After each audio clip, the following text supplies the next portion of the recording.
All right, today, using picture books to help us novel authors who write longer things, we're going to look at Nothing Ever Happens on 90th Street again, if you saw my previous video. And let's say you've been writing and you've got all your characters and things are going pretty well. You started to do some action in our story. The action started here. The guy falling off of his bicycle. Maybe your action's a little more complicated than that. That's okay. Picture books are simple. People are running to his aid. But you notice this little picture here with the hearts. Close to my face. One of the things that you need to do is close your character arcs. So in this case, this character, this lady, she was very lonely. She didn't have anyone to love. And very quickly in this book, she found someone to love. Now, whether you're a romance author or not, you should add a little love into your stories. We like to read books where people fall in love. Maybe they fall out of love, but at first they fall in love, and we like that.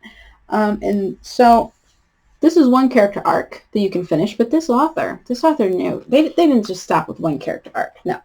No. They brought in another character who was friends with a previous character that we already know.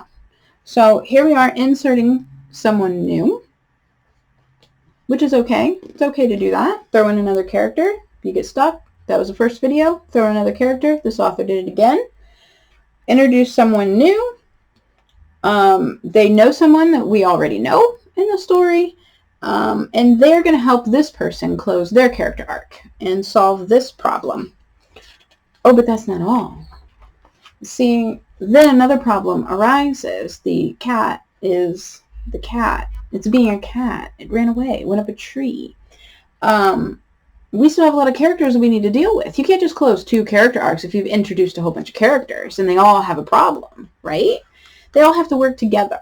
And that's what the next part is. Make sure your characters work together to solve the problem.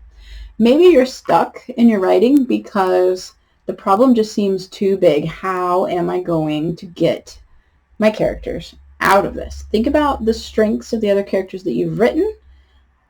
Hopefully they're still alive by this time in your book and they can work together. Okay? And have them work together to come up with a solution. Use hints and clues. We've met these characters. We know something about them. They have certain things they're good at. Use the things you've already written to pull it all together.